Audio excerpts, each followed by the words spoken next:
n'umugore.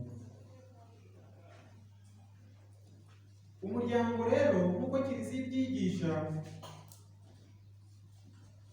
ubyara imbuto nziza, ukabaho mu mudendezo iyo wubakiye ku bintu bine. Icya mbere, ikintu cya mbere ni uko umusore n'inkumi cyangwa umugabo n'umugore ariko badafite abandi bashakanye bagiye gushyingirwa bafata icyemezo ku bushake. Icyo ni ikintu cy'ingenzi kugira ngo habeho umuryango, habeho mariage. Hakagombye kuba habayeho gufata icyemezo ku bushake. Ako ni akambere. Aka kabiri, abashyingiwe bagirana amasezerano yo kubana nk'uko buri wese mu bashyingiwe yaze n'utarayakora nk'uko yumva, bagasezerana ubudahemuka ku masezerano bagiranye. Ni ingingo ya kabiri, ubudahemuka ku masezerano. Ingingo ya gatatu ni ukwemera kubana akaramata. Kugira ngo mu bihugu bimwe twita ko byateye imbere, ubu hasigaye habaho amasezerano y'igihe gito, abantu bagasezerana imyaka 4, imyaka 7, abantu bakabona igihe cyabo kizaba gihagije bajya mu bindi. Ibyo ngibyo ntabwo tuwita umuryango tugendeye ku bisobanuro bya Kiliziya. Yesu Kristo akuzwe. Uwo nguwo ntabwo ari umuryango tugendeye ku bisobanuro bya Kiliziya. Kwiyemeza kubana akaramata.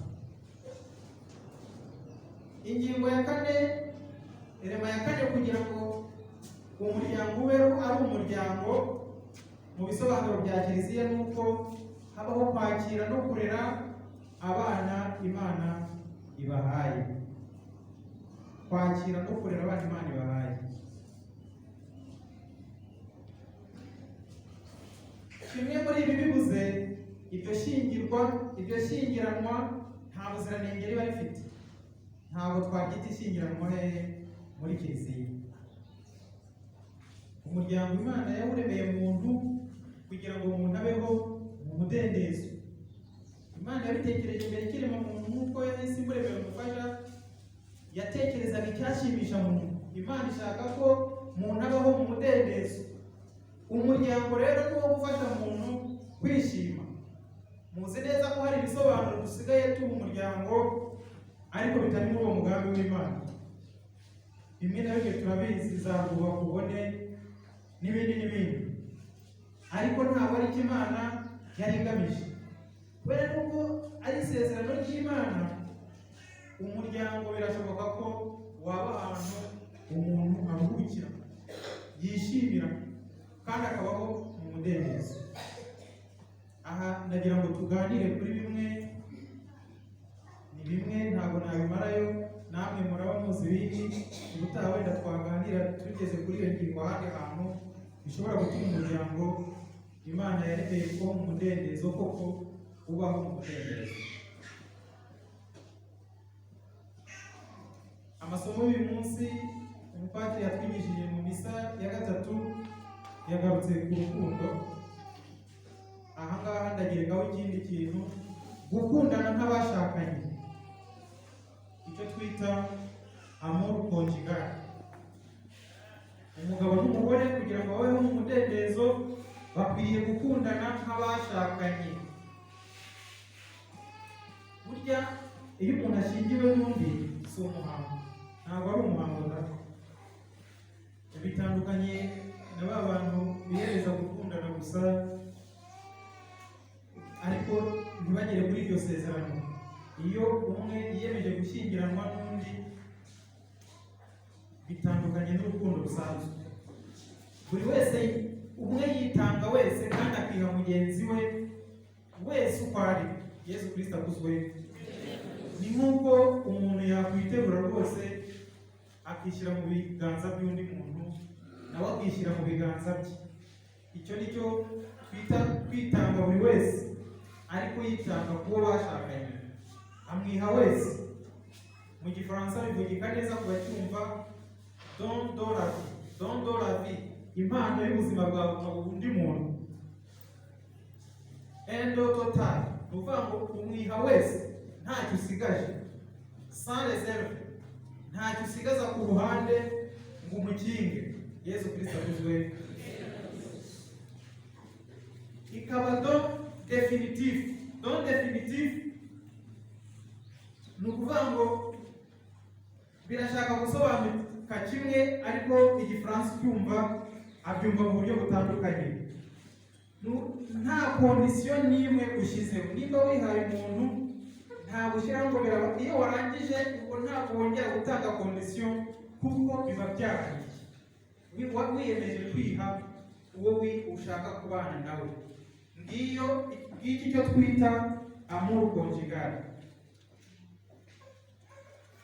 Iyo birangiye rero mariage, kuyishyira mu bikorwa, abantu babiri baba bagiye kubana. Ntabwo umuntu aharanira iki. Yesu Kristo akuzwe. Ahubwo naho buri muntu aba agomba guharanira icyashimisha mugenzi we.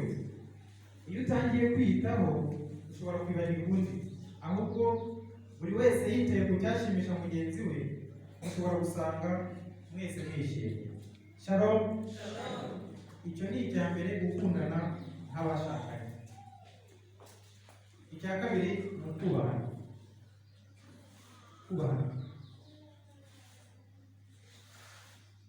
Mugenzi wawe Imana yamuremye mu ishusho ryayo, umwana w'Imana ni umuntu, ugomba kumwubaha kwawe, ukagerekaho kumwubaha nyine kuko ari uwo mwashakanye. Nta kintu kimugirira nabi cyakagombye kukuvaho. Yesu Kristo akuzwe. Ibyo bituma habaho no kwizerana. Iyo mukundana mukubahana, murizerana. Iyo hatabayeho kwizera umuntu, bituma ujya gushakisha icyakugirira nabi kimuturutseho. None ugasanga mu rugo umwe aciye hamwe, undi aciye agiye gukora ubushakashatsi, ariko uri umugore wanjye bite na bite, aho niho wakukira ibindi ntashaka kujyamo, wenda kuvuga amahirwe tuza kuvugaho mu kanya.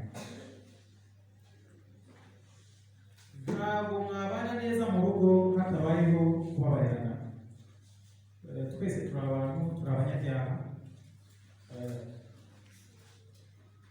Ijambo ry'Imana riratubwira ngo mugende ukavuga ko uri intungane uri umubeshyi. Yesu Kristo akuzwe. Ni ukuvuga ngo buri muntu n'iki ni umunyabyaha. Kugira ngo tubashe kubana mu rugo, ni uko hagomba kubaho kugira iki? Kubabarirana.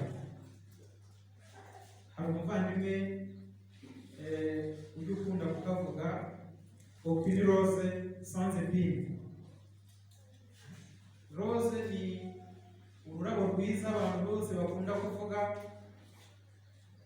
Kera mu gihe cyacu kado zari nkeya, ntabwo abantu twari tumenyereye gutanga kado. Iyo watekerezaga nk'ukunda cyane, hari igihe wagacaga ukamushyira, ni akantu keza, ariko nyine kagira iki? Amahoro. Yesu Kristo akuzwe. Kagira amahoro. Ni ukuvuga ngo wa mugenzi wawe ukunda ni rose, ni nk'ururabo rwa rose, ariko afite n'amahoro. Ni umunyabyaha. Kubana nawe rero kugira ngo ubeho mu mudendezo, ugomba kureba uko usoroma rwa rurabo, ariko na ya mahwa ukareba nyine aho unyura kugira ngo ugere ku rurabo, amahwa atakujombye. Padiri yabyigishijeho ari kuvuga ku bakinnyi ba vole, avuga ukuntu iyo umuntu mu ikipe muhanganye atera umupira akagitera ari kinini, noneho ukina vole akareba uko yamortisa wa mupira rwose kugeraho ntacyo utwaye, noneho ukongera ukawukina ubuzima bugakomeza. No mu rugo rero tubaye abakinnyi nk'abavole ntacyo byadutwara. Yesu Kristo akuzwe. Kugira ngo tubashe kugera kuri wa mudendezo Imana yaduteganyirije. Isengesho mu muryango ridasimburwa. Urugo rudasenga rumeze nk'umuntu utarya. Mugomba rero gusenga.